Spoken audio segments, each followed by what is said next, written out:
Hello dear students, बच्चों इस video में हम लोग क्या पढ़ने वाले हैं? इस वीडियो में हम लोग पढ़ने वाले हैं difference method.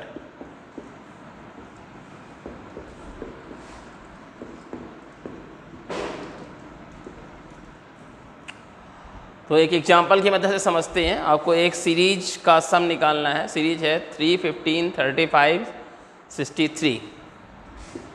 3, 15, 35, 63. Find the sum of the series up to n terms. ठीक है, ये सीरीज है, इसके n टर्म्स का सम निकालना है। तो प्लस 1 है। ठीक है, ऐसा सबसे पहले चेक करो क्या ये AP है। डिफरेंस देखो, 15 3 का कितना आया 12, 35 15 का कितना आया 20 और 63 35 का कितना आया 28। ऐसा ठीक है, ऐसा है। क्या ये AP नहीं? डिफरेंसेस सेम नहीं है तो ये AP नहीं है। अच्छा GP देखो, 15/3 बराबर 35/15 बराबर आएगा 15 50 नहीं, ये भी बराबर नहीं आया। ये तो समथिंग ये 105 है और ये बहुत बड़ी वैल्यू होने वाली है। GP भी नहीं है, रेसिप्रोकल करके चेक कर लेना। HP भी नहीं है। AGP तो है ही नहीं, क्योंकि AGP में 2 फैक्टर होते हैं, एक फैक्टर AP में और एक AGP में। AGP नहीं है। उसके बाद हम लोगों ने एक मेथड और पढ़ा था कि अगर हम लोग को जनरल टर्म पता चल जाए, जनरल टर्म कोई एक पॉलिनोमियल हो, तो उसमें तो क्या होगा, उसमें तो ऐसा होना चाहिए 2 × 4 7 × 8 + 13 × 12, इस टाइप का कुछ चलना चाहिए। उसमें तो 2 या 3 फैक्टर होते हैं, हर टर्म में 2 या 3 फैक्टर होते हैं। तो हम लोग जनरल टर्म ऐसे ऑब्जर्व कर लेते हैं ना। पहला फैक्टर क्या है 2 7 13, ऐसा पकड़ लेते हैं 2 7 13। ठीक है, इन दोनों में 5, इन दोनों में कितना हो गया, ये गड़बड़ है, यहाँ 12 होना चाहिए 12। ऐसा है 2 4 7 8 12 12 एंड सो ऑन, ऐसे चल रही है। तो ये हमने देखे, पहला टर्म देखा 2 7 12, इसमें 5 इसमें 5, तो ये पता चल गया AP है। कितना डिफरेंस जा रहा है 5 तो 5 लिखा, मैंने बताया था 5 लिख लो, जो डिफरेंस हो उसमें n से गुणा कर लो और फिर एडजस्ट कर लो। तो यहाँ तो 2 है तो 5 लाने के लिए 3 घटाना पड़ेगा। ये डिस्कस हो चुका है। ये पहला फैक्टर हो गया ना। देखो n बराबर 1 रखोगे 2 आएगा, n बराबर 2 रखोगे तो 10 - 3 7 आएगा, n बराबर 3 रखोगे 15 - 3 12 आ जाएगा। ये पहला फैक्टर हो गया। अब दूसरा फैक्टर देखो ना, दूसरे फैक्टर में क्या चल रहा है 4 8 12, 4 का डिफरेंस चल रहा है तो 4n। ठीक है, जो डिफरेंस है उसमें n से गुणा, और तो 4 ही नहीं रखना है ना, ऐसा ही रखना है, क्योंकि 1 डाल के ये आ जाएगा, 2 डाल के ये आ जाएगा, 3 डाल के ये आ जाएगा, ऐसा है। तो ये मेथड तो डिस्कस हो चुका है। ठीक है, ये मेथड भी नहीं लग सकता, AP है नहीं, GP है नहीं, HP है नहीं, AGP है नहीं, और ये वाला मेथड नहीं लग सकता। जो मेथड इसमें लग रहा है कि जिससे आपका जनरल टर्म एक पॉलिनोमियल बन जाता है, वो वाला मेथड इसमें क्यों नहीं लगेगा? क्योंकि देखो ये मल्टीप्लाई करके लिखा हुआ है ना। यहाँ अगर ये ऐसे मल्टीप्लाई कर दिया जाए 8, ये मल्टीप्लाई कर दिया जाए 56, ये मल्टीप्लाई कर दिया जाए 144, तो मुश्किल हो जाएगी, पता लगाने में मुश्किल हो जाएगी। ऐसे जनरल जो हम लोगों ने ऑब्जर्व कर लिया वो ऑब्जर्व नहीं कर पाएंगे। तो यहाँ यही केस बन रहा है ना, यहाँ यही केस बन रहा है। उसने फैक्टर मल्टीप्लाई कर दिए हैं, 2 फैक्टर रहे होंगे मल्टीप्लाई कर दिया, 2 या 3 फैक्टर रहे होंगे मल्टीप्लाई कर दिया, 2 या 3 फैक्टर रहे होंगे मल्टीप्लाई कर दिया ना। तो आप हर तरह से फंस गए ना, हर तरह से फंस गए। AP नहीं है, GP नहीं है, HP नहीं है, AGP नहीं है। और अगर फैक्टर के फॉर्म में लिखा हो, तो हम लोग ऑब्जर्व कर लेते हैं ना, जनरल टर्म ऑब्जर्वेशन से निकाल लेते हैं, वो भी यहाँ नहीं लग सकता, वो भी यहाँ नहीं लग सकता। ठीक है, क्या हो रहा है यहाँ देखिए, यहाँ देख रहे हैं कि ये जो डिफरेंसेस है ना, ये जो डिफरेंसेस आपके हैं, जो डिफरेंसेस निकलेंगे वो डिफरेंसेस AP में हैं। डिफरेंसेस, इस पर ध्यान दो, डिफरेंसेस आर इन AP, ये चीज़ आप ध्यान दीजिए। ठीक है, कि मैं जरा डिफरेंस पे गया, मैंने डिफरेंस, मेरे 5 मेथड फेल हो गए, AP फेल हो गया, GP HP AGP, और वो जनरल निकालने वाला ऑब्जर्वेशन वो भी फेल हो गया। फिर मैंने थोड़ा डिफरेंसेस पे ध्यान दिया ना, 20 और 12 का 8, 28 और 20 का 8, ये जो डिफरेंसेस हैं, differences among the consecutive terms, differences among the consecutive terms are in AP। देखो इसका इससे डिफरेंस, इसका ऐसे डिफरेंस कितना आया 12, इसका ऐसे डिफरेंस कितना आया 20, इसका ऐसे डिफरेंस कितना आया 28। ये डिफरेंसेस जो हैं ये AP में हैं। तो डिफरेंस मेथड कब लगाते हैं, if डिफरेंस मेथड कब लगाते हैं? इफ़ डिफरेंसेस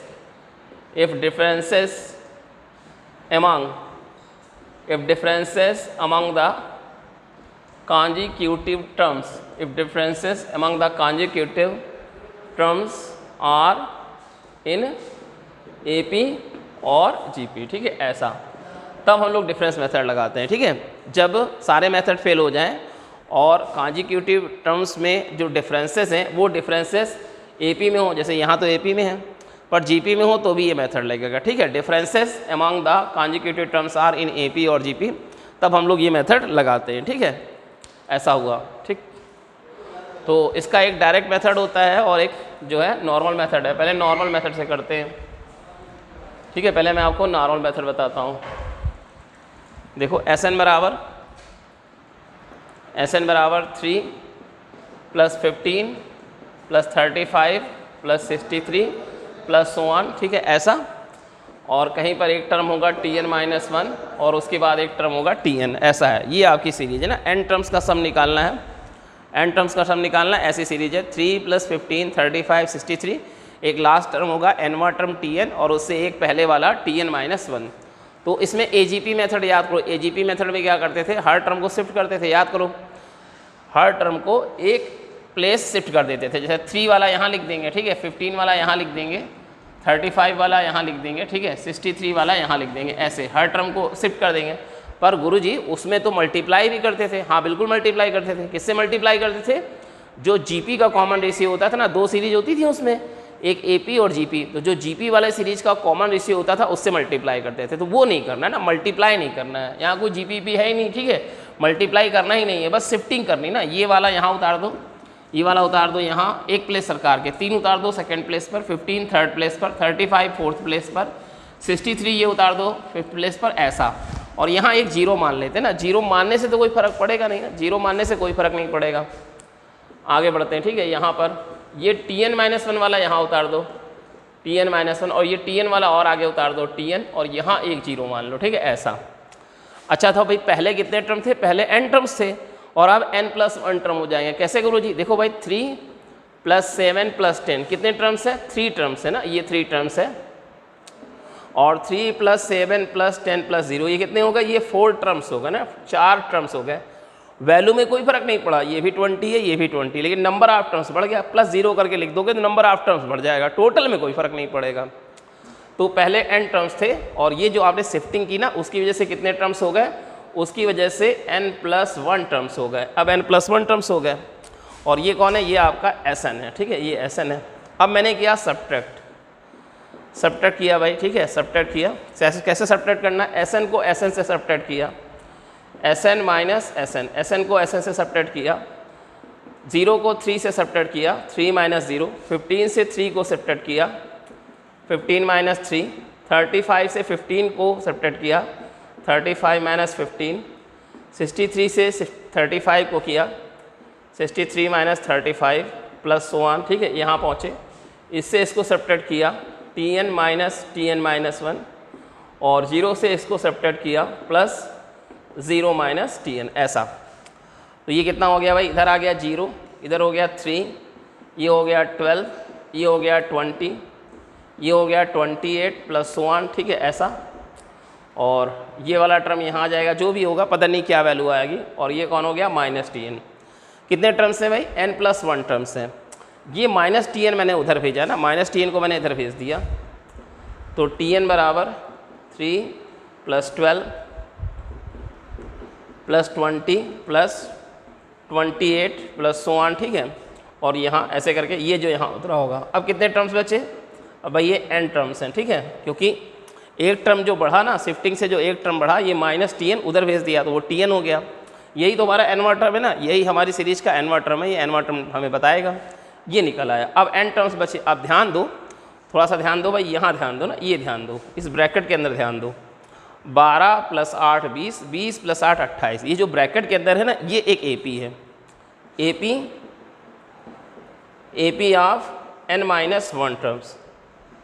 ठीक है, ये n-1 टर्म क्यों हुआ? देखो, क्योंकि ये टोटल तो n टर्म्स है, लेकिन ये जो 3 है ना, ये AP में नहीं आ रहा, ये ब्रैकेट के बाहर रहेगा। AP सेकंड से स्टार्ट हो रही है ना, ये ध्यान रखना है। किसी किसी सवाल में हो सकता है एपी पहले टर्म से ही स्टार्ट हो जाए, लेकिन यहाँ जो है एपी सेकंड टर्म से स्टार्ट हो रही है। तो ये थोड़ी ध्यान देने वाली बात है ना, सवाल में ध्यान देना एपी कहाँ से स्टार्ट हो रही है, फर्स्ट टर्म से स्टार्ट हो रही है या सेकंड टर्म से स्टार्ट हो रही है।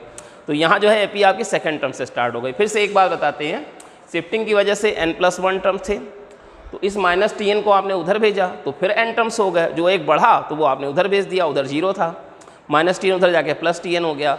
और ये n टर्म्स हैं, लेकिन जीपी जो है, जो ब्रैकेट के अंदर है, सॉरी ब्रैकेट के अंदर जो एपी है, तो एक टर्म तो छूट गया ना आगे वाला, वो तो नहीं है एपी में, तो n-1 टर्म्स की एपी हो गई। अच्छा ऐसा हो गया। अब आगे देखते हैं, ठीक है, आगे देखते हैं।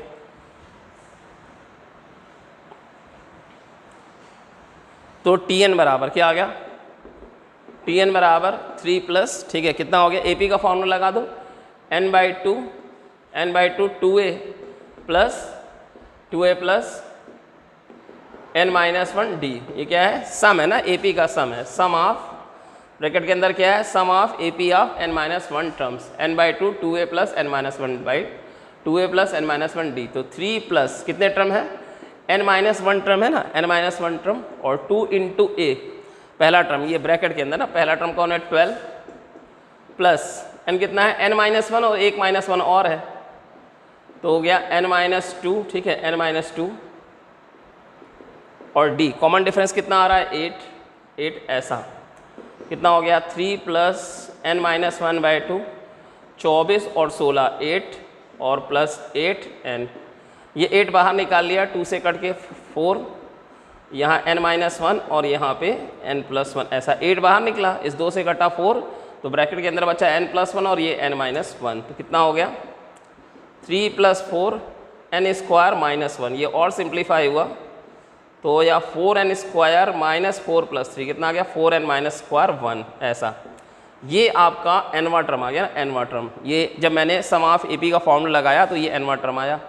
अच्छा ये गुरुजी सही आया या गलत आया कैसे पता चलेगा, तो चलो चेक कर लेते हैं ना, चेक कर लेते हैं कि ये सही आया या गलत आया। मेथड तो आप समझ गए, एपी थी, एपी का एक टर्म शिफ्ट कर दिया ना, जैसे एजीपी में करते थे, शिफ्ट कर दिया उसके बाद घटा लिया, तो n+1 टर्म आ जाएंगे, लास्ट में -tn होगा, -tn को राइट साइड भेजोगे, यहाँ पे 0 हो चुका होगा, -tn यहाँ आ गया तो 0 में tn जुड़ गया तो tn हो गया। अब ये जो अंदर बचा ना, तो हो सकता है पहले ही टर्म से एपी स्टार्ट हो जाए या दूसरे टर्म से एपी स्टार्ट हो जाए, वो अपना देख लेना, उस हिसाब से यहाँ पे वैल्यू आएगी, n आएगा या n-1 आएगा। तो सम ऑफ एपी का फॉर्मूला लगा के सिंप्लीफाई कर लिया। अब चेक कर लें, tn बराबर क्या है, tn बराबर 4n² -1, चेक कर लो, n बराबर 1 डाला तो t1 बराबर 4 × 1 -1 कितना आया 3, सही है, लिखा हुआ है 3। n बराबर 2 डाला तो t2 बराबर 4 4 16 -1 15, हाँ सही है 15 लिखा हुआ है। n बराबर 3 डाला तो t3 बराबर 3 डाला 9 4 36 -1 35, हाँ सही है भाई, सही आ रहा है। ये जो फॉर्मूला आया ना, इसमें हमने n बराबर 1 2 3 डाल के क्रॉस चेक कर लिया कि सही आ रहा है या गलत आ रहा है, तो पता चल गया कि भाई सही आ रहा है ना, पता चल गया सही आ रहा है। अच्छा आगे बढ़ते हैं ना, आगे बढ़ते हैं। अब हमको तो लेकिन tn थोड़ा निकालना था, हमको तो sn निकालना था, हमको निकालना था sn, sum of n terms t1 + t2 + t3 + tn, ये निकालना है हमको तो समेशन tn निकालना है, n बराबर 1 से n, तो बराबर समेशन tn कौन है, ये 4n² -1 n बराबर 1 से n, ये निकालना है हमको, ठीक है। तो निकालते हैं भाई, ठीक है, निकालते हैं ये। तो समेशन, ये तो पॉलिनोमियल हो गई, पॉलिनोमियल वाला तरीका तो हम लोग देख चुके हैं, ठीक है। समेशन 4 बाहर समेशन n² माइनस समेशन 1, ऐसा हो गया, इसका समेशन अलग, इसका समेशन अलग 4। ये तो फार्मूला बताइए आपको, n+1 2n+1/6 और माइनस इसका कितना n, ये वाला n और ये वाला n कॉमन कर लेते हैं, ठीक है, n कॉमन, 4/6 का आ गया 2/3, इन दोनों का गुणा कितना आया 2n² + 2n और +n +3n और +1, ठीक है, ये और -1 ऐसा हो गया, ठीक है। ये वाला n बाहर हो गया, 4/6 का 2/3, इन दोनों का गुणा 2n² + 2n और +n का +3n और 1 का 1, सही है। एक n/3 कॉमन कर लिया, ये कितना हो गया 4n², 2 का गुणा किया 6n 2 का गुणा किया 2 और -3 -1, ये बना भाई, ठीक है। ये आपका SN आ गया, सम ऑफ n टर्म्स का फॉर्मूला आ गया, ये SN आ गया। तो ये पहले यहाँ पर हम लोगों ने TN निकाला पहले स्टेप में, और वो एक पॉलिनोमियल आ गई। पॉलिनोमियल वाला मेथड हम लोग जानते हैं, उसमें हम लोगों ने क्या लगा लिया, उसमें हम लोगों ने समेशन का फॉर्मूला लगा लिया, sigma n square, sigma n cube, sigma 1, वो वैल्यूज़ रख देखते हैं ना, हम लोग कर चुके हैं, वैसे ही कर देंगे। सिग्मा n स्क्वायर आया तो वो लिख दिया, सिग्मा n आता तो n+1/2 लिख देते ना, उस तरह से इसको कर लिया, सिग्मा 1 की जगह n रख दिया। अच्छा, इसका एक डायरेक्ट मेथड है ना, इसका एक डायरेक्ट मेथड भी है, मैं आपको इसका एक डायरेक्ट मेथड दिखा दूँ ना, इसका एक डायरेक्ट मेथड दिखा दूँ। देखो 3, 15, इन दोनों का डिफरेंस कितना आया 12, 35 और 15 का डिफरेंस कितना आया 20, ठीक है। 63 और 35 का डिफरेंस कितना आया 28, ठीक है, ऐसा। फिर 20 और 12 का डिफरेंस कितना आ गया 8, 28 और 20 का डिफरेंस कितना आ गया 8, ठीक। अब रुक जाओ, ठीक है, जहाँ पे डिफरेंस कांस्टेंट आ जाए वहाँ रुक जाओ, जैसे यहाँ पे डिफरेंस कांस्टेंट आ गया, अब रुक जाओ। अब TN का तरीका ना, TN निकालने का तरीका क्या है, ये जो पहली वैल्यू है, पहली वैल्यू ऐसी रखी 3 प्लस सेकेंड वैल्यू में n से गुणा करो, ठीक है। सेकेंड वैल्यू का मतलब है कि सेकेंड सीरीज की पहली वैल्यू, ठीक है। फर्स्ट सीरीज की फर्स्ट वैल्यू, सेकेंड सीरीज की फर्स्ट वैल्यू, थर्ड सीरीज की फर्स्ट वैल्यू, थर्ड सीरीज की फर्स्ट वैल्यू, फर्स्ट सीरीज की फर्स्ट वैल्यू, सेकेंड सीरीज की फर्स्ट वैल्यू, थर्ड सीरीज की फर्स्ट वैल्यू, और इसमें जो है, इसमें यहाँ पर सेकेंड टर्म में n-1 से गुणा, थर्ड टर्म में n-1 और n-2 से गुणा, और अब कांस्टेंट के बाद आगे तो 0 होगा तो वहीं पे बंद कर देना, 8 - 8 0 होगा तो उसके आगे तो जाएंगे नहीं। अच्छा, यहाँ पे 1 फैक्टोरियल से डिवाइड है और यहाँ पे 2 फैक्टोरियल से डिवाइड है, ऐसा। तो ये TN निकालने का एक डायरेक्ट मेथड है ना, इससे भी यही चीज़ आ जाएगी। कितनी आ जाएगी, जब आप सिंप्लीफाई करोगे तो कितना आ जाएगा, इसका आ जाएगा, क्या निकाला था हम लोगों ने, 4n स्क्वायर -1, ठीक है, वो आप करके देख लेना।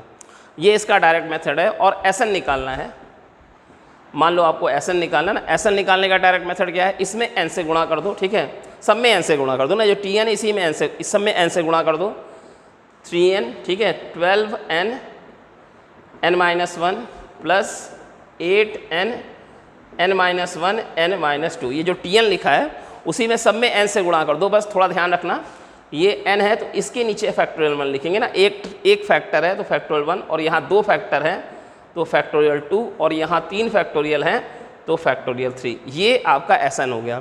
फैक्टोरियल तो आप जानते ही होगे ना, फैक्टोरियल तो आप जानते ही होगे, थोड़ा मैं फैक्टोरियल आपको बता दूँ। फैक्टोरियल 3 का मतलब क्या है, फैक्टोरियल 3 का मतलब है 1 2 3, फैक्टोरियल 2 का मतलब क्या है 1 × 2, फैक्टोरियल 1 का मतलब क्या होता है 1। ये ऐसे लिखा जाता है ना, L के नीचे ऐसे ऐसे, ये बड़ा सा L बना के उसके नीचे, बड़ा सा L बना के उसके नीचे, बड़ा सा L बना के उसके अंदर, ठीक है, ऐसे भी लिख देते हैं। 3 ऐसे, ये जो होता है एक्सक्लेमेटरी सिंबल है ना, ऐसे भी लिखते हैं, इसको ऐसे लिखते हैं, 2 एक्सक्लेमेटरी सिंबल, ठीक है, 1 एक्सक्लेमेटरी सिंबल, ऐसे भी लिखते हैं, ठीक है। ये तो यहाँ हो गया, मतलब 3 2 1 का 6, 2 × 1 का 1, और यहाँ 1 है तो 1 से डिवाइड नहीं करो तो कोई फ़र्क नहीं पड़ेगा, ये भी यही वैल्यू आ जाएगी, ठीक है। जब आप इसको सिंप्लीफाई करेंगे ये भी यही वैल्यू आ जाएगी। तो ये डायरेक्ट मेथड है ना, ये मैजिक मेथड है, ये डायरेक्ट मेथड है, ये मैजिक मेथड है, ठीक है। कहाँ से आया ये मेथड, कैसे आया, ठीक है, कभी बताएंगे, कभी इसका एक वीडियो बना देंगे, ठीक है। तो ये आपका नॉर्मल मेथड था और ये डायरेक्ट मेथड है। अच्छा, आपको तो SN निकालना होता है, SN निकालना होता है तो इसकी ज़रूरत नहीं ना, ये आप स्किप भी कर सकते हो। अगर आपको SN निकालना है तो आप TN स्किप कर जाओ, ये डायरेक्ट मेथड में TN आप स्किप कर जाओ। अगर आपको सिर्फ SN निकालना है तो ये वाला स्टेप आप स्किप कर जाओ। लेकिन ये जो पहला वाला मेथड, इसमें दोनों निकालने पड़ते हैं, पहले TN निकालना पड़ता है, TN निकालना पड़ता है, वो क्या होता है, वो पॉलिनोमियल बनता है, फिर उसके ऊपर सिग्मा अप्लाई करके फिर हम लोग SN निकालते हैं। तो ऐसा था। एक सवाल और करते हैं, ठीक है, आगे बढ़ते हैं। ये हम लोगों ने देखा था डिफरेंसेस AP में थे, अब हम लोग देखते हैं डिफरेंसेस GP में जब हो। एक सवाल ऐसा देखते हैं जिसमें डिफरेंसेस GP में हो। आते भाई अगला सवाल देखते हैं जिसमें डिफरेंसेस GP में हो।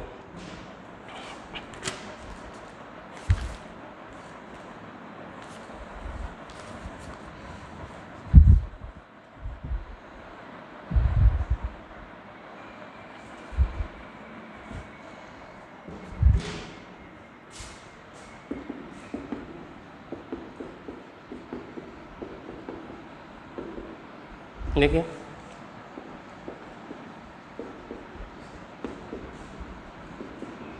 समदा सीरीज, अब अप टू n टर्म्स। अब अगला सवाल ये है ना, 5 + 7 + 13 + 31 + 85। तो यहाँ आप डिफरेंसेस देखें, 7 और 5 कितना आ गया 2, 13 और 7 कितना आ गया 6, 31 और 13 18, ठीक है, और ये 54, ये ऐसे आ गया, ठीक है। ये 7 से 5 घटाया 2, 13 से 7 घटाया 6, 31 से 13 घटाया 18, 85 से 31 घटाया तो 54। पहले तो चेक कर लिया भाई, ऐसा तो नहीं कि AP है, GP है, HP है, AGP है, या मतलब जनरल टर्म पॉलिनोमियल बनने वाला जो है वो हो, ठीक है, पहले चेक कर लेंगे, ठीक है। तो नहीं है भाई, वो सब जब फेल कर जाएंगे तो फिर डिफरेंसेस देखेंगे, ठीक है। तो ये जो डिफरेंसेस है ना, डिफरेंसेस यहाँ देखें, ये जो आपके डिफरेंसेस हैं, differences among the consecutive terms, differences among the consecutive terms are in GP। ऐसा ये डिफरेंसेस हैं consecutive terms में, जो डिफरेंसेस हैं वो GP में हैं। देखो 6 को 2 से डिवाइड करो 3, 18 को 6 से डिवाइड करो 3, 54 को 80 से डिवाइड करो 3। तो जो डिफरेंसेस हैं, डिफरेंसेस आपके GP में हैं। अच्छा भाई, ठीक है, तो ये मेथड लगाते हैं, ठीक है, ये हम लोग मेथड लगाते हैं, मेथड ऑफ डिफरेंस। क्या हो गया SN बराबर 5, 7, 13, 31, 85 सो ऑन। आगे जाके कहीं कोई TN-1 और आगे जाके कहीं कोई TN। फिर क्या करना, वही करना है, शिफ्टिंग करनी ना, डिफरेंसेस AP में हो या GP में हो, शिफ्टिंग करना है। 5 को इसके नीचे लिखेंगे ना, 5 इसके नीचे लिखेंगे, 7 इसके नीचे लिखेंगे 7, 13 इसके नीचे लिखेंगे 31 के नीचे, 31 को और आगे बढ़ा देंगे, एक स्टेप आगे बढ़ा देंगे, 85 को और आगे बढ़ा देंगे, 85 अब जो भी यहाँ हो, ठीक है, ये वाला और आगे आ जाएगा, ठीक है, ऐसे ये यहाँ पहुँच जाएगा प्लस TN-1, ठीक है, और TN वाला और आगे पहुँच जाएगा TN, ठीक है। यहाँ पर एक जीरो मान लेते हैं, ये जीरो, ठीक है, यहाँ पर एक जीरो मान लेते हैं, उससे कोई फ़र्क नहीं पड़ेगा, वैल्यू में नंबर ऑफ टर्म्स एक बढ़ जाएंगे। सब्ट्रैक्ट, फिर क्या किया, सब्ट्रैक्ट कर दिया तो ये हो गया 0, ये 0, ये SN से SN को घटाया 0, 5 से 0 को घटाया तो 5, 7 से 5 को घटाया तो 2, 13 से 7 घटाया 6, ये 31 से 13 घटाई 18, 85 से 31 घटाया 54 एंड सो ऑन, ठीक है, ऐसा। फिर यहाँ पे ये वाला क्या आ जाएगा प्लस TN-1 और ये वाला क्या आ जाएगा -TN।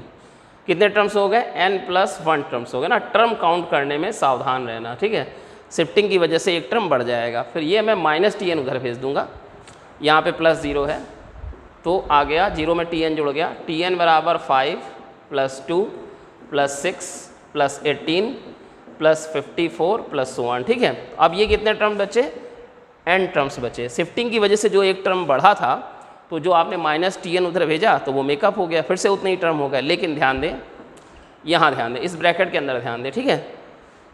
2 3 जा 6, 6 3 जा 18, 18 3 जा 54। ये ब्रैकेट के अंदर जो रखा हुआ है ना, ये GP है, सम ऑफ GP। और कितने टर्म्स की, N-1 टर्म्स की। देखो भाई, पहला टर्म GP में नहीं है, ठीक है, ऐसा ज़रूरी नहीं है, कभी कभी क्या होगा पहले टर्म से ही GP बनेगी, यहाँ पे पहले टर्म से नहीं बन रही ना, सेकंड टर्म से बन रही है। तो जो आपने एक तो ये बढ़ा, फिर आपने -TN उधर भेजा तो फिर से N टर्म्स हो गए, लेकिन चूंकि पहला टर्म आपने छोड़ा तो ब्रैकेट के अंदर N-1 टर्म ही बचेगा। ये काउंटिंग में गलती नहीं करना ना, बच्चे यही गलती करते हैं, इसमें गलती मत करना, ठीक है, ऐसा। तो TN बराबर, ठीक है, क्या आ गया 5 + A R⁻N-1 बटे R-1। ये फार्मूला लगा देते हैं, ठीक है, ये फार्मूला लगा देते हैं, GP के सम का फार्मूला, GP के सम का फार्मूला लगा देते हैं। 5 + A कौन है, पहला टर्म कौन है 2, ठीक है, और कॉमन रेशियो कितना है 3, और कितने टर्म्स है, N-1 टर्म है, 3⁻N-1 -1 डिवाइडेड बाय R-1 का 3-1, ऐसा, ठीक है। तो ये 2 और ये 2 तो कैंसिल, कितना आ गया 5 + 3⁻N-1, 5 और -1 का 4, तो आ गया 3⁻N-1 + 4, ये आ गया आपका TN, ठीक है, TN आ गया। तो गुरुजी सही आया या गलत आया, तो चलो चेक कर लेते हैं। n बराबर 1 डाला तो t1 की वैल्यू 1 माइनस 1 0, 3 की पावर 0 1 प्लस 4 कितना आ गया 5 आ गया, हाँ भाई 5 है। n बराबर 2 डाल दिया, t2 कितना आ गया 2 माइनस 1 1, 3 की पावर 1 का 3 और 4 कितना हो गया 7, हाँ भाई 7 है, हाँ सही है, ठीक है बिल्कुल सही जा रहा है ना। एक और चेक कर लो, n बराबर 3 डाला तो t3 बराबर 3 डाला यहाँ पे तो कितना आ गया 3 माइनस 1 2, 3 स्क्वायर 9 और 4 कितना हो गया 13, हाँ सही है बिल्कुल सही निकाला, ठीक है। tn तो हमारा बिल्कुल सही निकाला है, ठीक। अब चलो sn, अब निकालते हैं sn को, ठीक है sn निकालते हैं। तो sn निकालने का तरीका क्या होता है, sn निकालने का तरीका होता है समेशन tn n बराबर 1 से n, ये तरीका होता है, ठीक है। तो tn की वैल्यू रखो, tn कौन है, tn की वैल्यू है 3 पावर n माइनस 1 प्लस 4, ये आ गया आपका, ठीक है। Summation 3 power n minus 1 plus 4 ऐसा आ गया, ये आपकी tn की वैल्यू मैंने यहाँ पर डाल दी। अब ध्यान देखो ये पॉलिनोमियल नहीं ना, ये पॉलिनोमियल नहीं है, ध्यान दो ये पॉलिनोमियल नहीं है, ये तो एक्सपोनेंशियल है। चलो खैर सिग्मा अलग अलग कर लेते हैं, सिग्मा 3 की power n minus 1 plus sigma 4, ये तो आप जानते हो सिग्मा 4 का मतलब 4 कितनी बार जोड़ना है, n बार जोड़ना है ना। ये क्या है n बराबर 1 से n बार जोड़ना है 4, तो कितना आ गया 4n प्लस, और इधर ये कितना है, जब आप 1 डालोगे ये फिर से अंदर जीपी बनेगा ना, फिर से जीपी बनेगा। सीरीज को ओपन कर देते हैं, ओपन कर लो, 1 डालोगे तो 1 माइनस 1 0, ये आया 1, फिर जब आपने 2 डाला, 1 के बाद 2 डाला तो 2 माइनस 1 का 1 का 3, ठीक है 2 माइनस 1 तो 3 के ऊपर 1, फिर आपने 3 डाला तो 3 माइनस 1 2 से 3 स्क्वायर और प्लस 1, और लास्ट में जब आपने n डाला तो 3 की पावर n माइनस 1, तो क्या बन गया देखो भाई, ये फिर से एक जीपी बन गया ना। जब आपने tn के ऊपर sn लगाया, ठीक है सिग्मा, तरीका तो वही है, tn निकला और tn के ऊपर हमने सिग्मा डाला, tn के ऊपर सिग्मा डाला, तो इस बार पॉलिनोमियल नहीं था लेकिन तरीका वही है, सिग्मा 3 की पावर n माइनस 1 अलग, सिग्मा 4 अलग, सिग्मा 4 का 4n, और यहाँ मैंने सीरीज ओपन कर दी ना, क्योंकि sigma n square sigma n cube वो तो चलेगा नहीं, तो मैंने सीरीज ओपन कर दी, ठीक। आगे देखो, अब ये क्या है, ये जीपी है, जीपी है कितने टर्म्स की, जीपी ऑफ n टर्म्स, ठीक है n टर्म्स की जीपी है। देखो 2 पावर जा रहा है तो 3 टर्म हो गए, तो n माइनस 1 पावर जाएगा तो n टर्म्स हो जाएंगे, ठीक है। फॉर्मूला लगा दो, a r की पावर n माइनस 1 बटे r माइनस 1, और प्लस में क्या चल रहा है 4n, ऐसा चल रहा है, ठीक है ऐसा। तो भाई a कितना है, पहला टर्म कितना है 1, इस जीपी में पहला टर्म कितना है 1, और कॉमन रेशियो कितना है 3, और नंबर ऑफ टर्म्स कितने हैं, नंबर ऑफ टर्म्स तो n ही है, 3 की पावर n माइनस 1 और r माइनस 1, यानी कि 3 माइनस 1 और प्लस 4n, ये आपका SN आ गया, ठीक है ये आपका SN आ गया, ये इनटू में है, ठीक है ये आपका SN आ गया, ऐसा है भाई, ठीक है ये सम ऑफ n टर्म्स का फॉर्मूला SN। तो ये तरीका है कि इसमें भी पहले tn निकाला और SN निकाला। तो ये मेथड कब अप्लाई करते हैं, ठीक है जब कॉमन डिफरेंसेस AP में हो या कॉमन डिफरेंसेस GP में हो, तब हम लोग ये मेथड अप्लाई करते हैं, ओके।